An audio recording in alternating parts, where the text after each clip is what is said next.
नमस्कार दोस्तों, welcome to learning is a process. आज हम पढ़ेंगे class 6th history, chapter number 11। Chapter का नाम है बिल्डिंग्स, पेंटिंग्स एंड बुक्स के क्वेश्चन आंसर्स। ठीक है, तो शुरू करते हैं। क्वेश्चन नंबर 1 क्या है?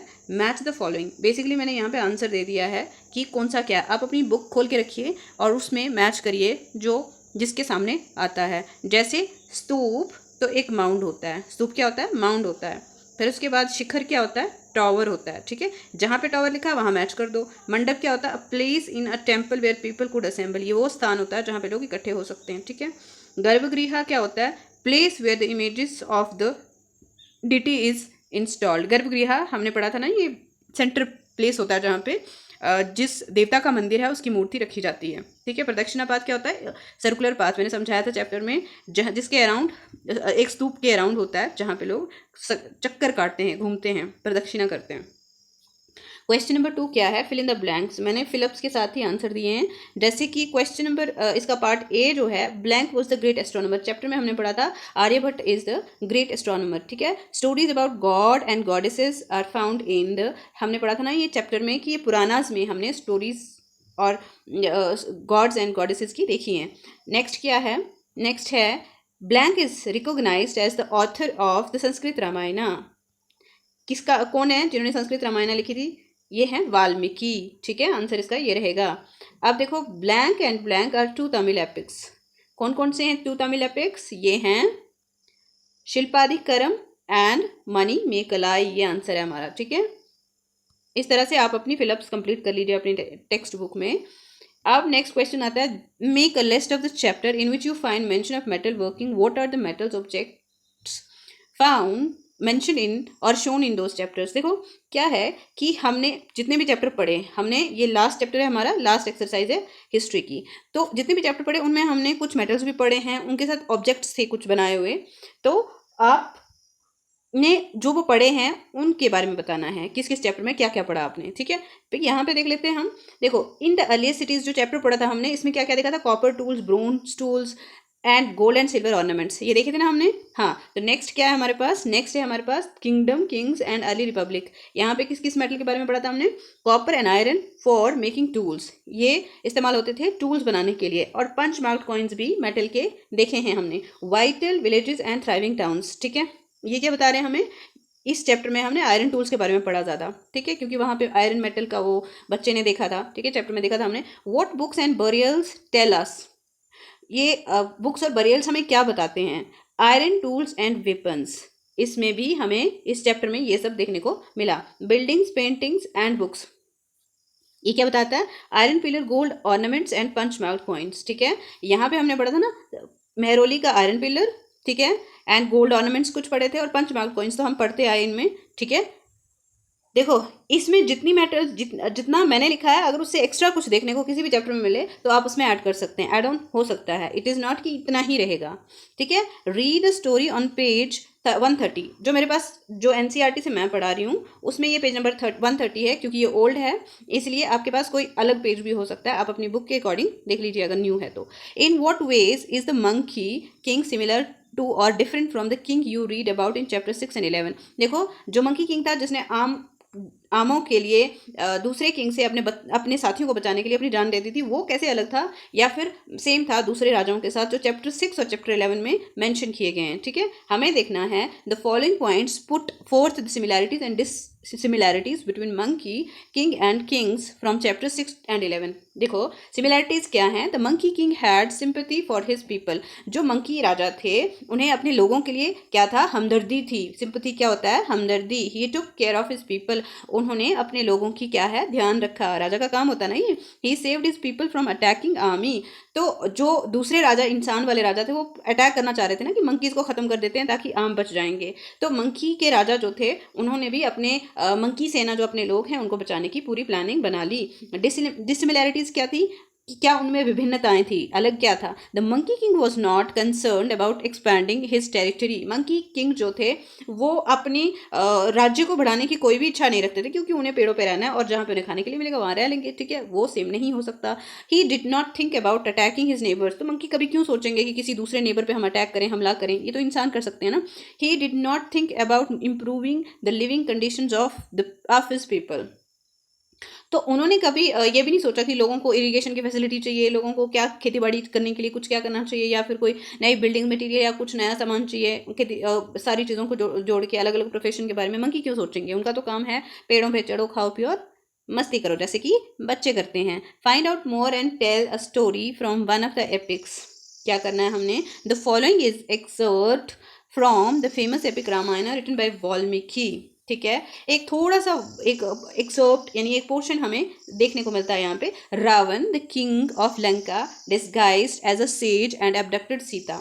डिस्गाइज्ड क्या होता है बेटा, याद रखना, इस शब्द का मतलब होता है उन्होंने भेष बदल के आना, यानी कि अपने आप को छुपा देना, जो असली रूप है वो ना दिखाना, उसे डिस्गाइज बोलते हैं। एज अ सेज यानी संत के रूप में, साधु के रूप में आए। एंड अबडक्टेड सीता, ये मैंने चैप्टर में बताया था आपको, इसका मतलब होता है अपहरण करना, किसी को जैसे कहते हैं ना किडनैप कर लेना, ठीक है। Rama who was the husband of Sita was infuriated and wished to bring back Sita by defeating Ravan. तो रामा को क्या आया, लॉर्ड रामा जो है सीता माँ के हस्बैंड हैं, और उन्हें बहुत गुस्सा आया, उन्हें बहुत बुरा भी लगा, और उन्होंने क्या पूरे मन में ठान लिया, उन्होंने इच्छा क्या की कि अब मैं रावण को हरा के ही अपनी सीता को वापस लेके आऊंगा। Sita was taken to Lanka. माँ सीता को कहाँ लेके गए, लंका। कहानियाँ और रामायण अगर आपने पढ़ी सुनी देखी होगी तो वहाँ आप ये आराम से समझ सकते हो, और अगर नहीं पढ़ी हैं तो ज़रूर देखना, ताकि आपको अपने हिस्ट्री के बारे में पता चले, इतिहास के बारे में पता चले। Which was separated from mainland India by sea. जो श्रीलंका है ना, मैप में देखोगे, अगर इंडिया का मैप ऐसे मैं साउथ वाला पोर्शन बनाती हूँ, ठीक है, यहाँ पे एक छोटा सा पोर्शन आता है ऐसे करके, ठीक है, ऐसे मैं रफ बना रही हूँ, सॉरी इतना अच्छा नहीं बनेगा। तो ये आ गया जो पोर्शन, ये श्रीलंका है, ठीक है, इसको हम श्रीलंका बोलते हैं। यहाँ लेके चले गए रावण सीता माँ को, ठीक है। नाउ अब क्या होता है, मेनलैंड से ये अलग है, समुंदर के दूसरी जगह पे थोड़ा सा एक आइलैंड कह सकते हो इसको, ठीक है। Since there were no boats at that time, वहाँ पे उस समय में क्या कोई नाव होती थी, नहीं होती थी, पानी को क्रॉस करने के लिए शिप नहीं हुआ करती थी। It was very difficult to cross the sea. उस समय कितना मुश्किल होता होगा कि एक समुंदर को क्रॉस करना है। Lord Rama used his divine powers to enable the stones to float on water. तो लॉर्ड रामा ने क्या किया, उन्होंने अपनी जो दिव्य शक्तियाँ, डिवाइन होता है, दिव्य शक्तियाँ इस्तेमाल की, और फिर क्या किया, पत्थरों को तैरने कर, वहाँ पे वो पत्थर फेंकते गए समुद्र में, और उस समुद्र में तैरते रहे पत्थर, ठीक है। द वानर सेना laid down a bridge of floating stone near Rameswaram which was used to cross the sea। आपको पता है जो वानर सेना है, जैसे कि हनुमान जी सुना है ना आपने, उनके लीडर वो थे उस समय। तो उन्होंने क्या किया, वो पत्थरों का एक ब्रिज तैयार कर दिया, ठीक है, उन्होंने बहुत बड़ा ब्रिज तैयार कर दिया, पुल तैयार कर दिया, ताकि वो लंका पहुंच सकें। और ये कहाँ से शुरू किया था, रामेश्वरम। आपको पता है आज के टाइम में रामेश्वर से बहुत ही इंपॉर्टेंट इंसान हमारे देश में हुए हैं, बहुत ही बड़ी पर्सनैलिटी थे। कौन थे वो, सबसे लोकप्रिय राष्ट्रपति doctor APJ Abdul Kalam. List of some steps that can be taken to make buildings and monuments able to differently abled people. देखो कुछ ऐसे स्टेप्स बताने हैं जो कि बिल्डिंग्स और मॉन्यूमेंट्स, जहाँ देखो ना, अब सीढ़ियाँ चढ़नी होती है, किसी को टांग में प्रॉब्लम होगी, चढ़ पाएगा क्या, नहीं चढ़ पाएगा। किसी भी तरह का कोई प्रॉब्लम हो सकता है, बिल्डिंग से हो सकता है, या कहीं जाने के लिए उसे प्रॉब्लम हो सकता है, तो क्या कर सकते हैं हम उनके लिए, क्योंकि वो पहले पिक्चर में बच्चे को दिखाया है ना कि वो बच्चा क्या है, डिफरेंटली एबल्ड है, यानी कि वो पूरी तरह से सक्षम नहीं है शरीर से। तो उसके बाद क्या आता है, following steps can be taken to make buildings and monuments accessible to differently abled. क्या कर सकते हैं हम, ramps, hand rails, railing and wheel chair should be provided at buildings. वहाँ पे क्या होता है, रैम्प्स होने चाहिए ताकि वो चढ़ सकें आराम से, हैंड रेल हाथ से पकड़ के कुछ कर सके, रेल्स होनी चाहिए, रेलिंग्स होनी चाहिए ताकि वो आराम से, व्हील चेयर भी वहाँ पे होना चाहिए ताकि वो बिल्डिंग में जाने में उन्हें दिक्कत ना हो। At monuments and historical places guides should help the differently abled people. अगर कोई जैसे ताजमहल में जाएगा घूमने के लिए, जैसे कहीं और रेड फोर्ट में जाएगा, या कहीं भी किसी भी ऐतिहासिक बिल्डिंग को देखने जाएगा, तो वहाँ पे उनके लिए गाइड कौन होते हैं, पथ प्रदर्शक जो उन्हें रास्ता बता सकें, उनके साथ दे सकें, ऐसे लोगों को वहाँ होना चाहिए उनकी मदद के लिए। Hand books printed in Braille should be made available. हाथ जो कुछ प्रिंटेड होती है ना, जैसे अगर कोई अंधा इंसान है तो उन्हें ब्रेल लिपि से पढ़ाया जाता है, ठीक है, उसमें बुक्स होनी चाहिए वहाँ पे, ऐसी जगहों पे, ताकि उन्हें समझ में आए कि है क्या ये, पढ़ सकें वो। Proper lightings must be arranged, रोशनी अच्छी होनी चाहिए, ठीक है।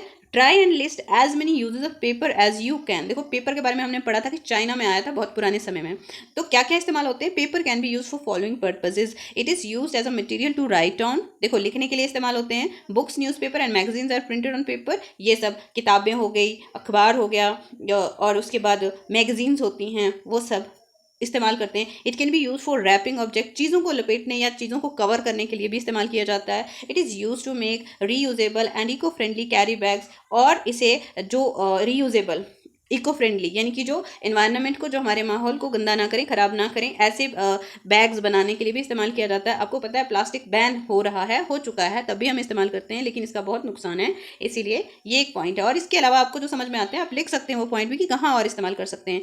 If you code visit any one of the places described in this chapter, which would you choose and why? आप कौन सा चुनोगे और क्यों? I would choose to visit Mahabalipuram because of the following reason. Mahabalipuram में जाना चाहूँगा मैं, एक बच्चा कह रहा है ये, ठीक है। क्यों? क्योंकि most of the temples are still intact, वहाँ पे अभी भी सब पुराने जो मंदिर है ना वैसे ही हैं, अच्छे हैं वो। These it temples exhibit the skills of people of monolithic era.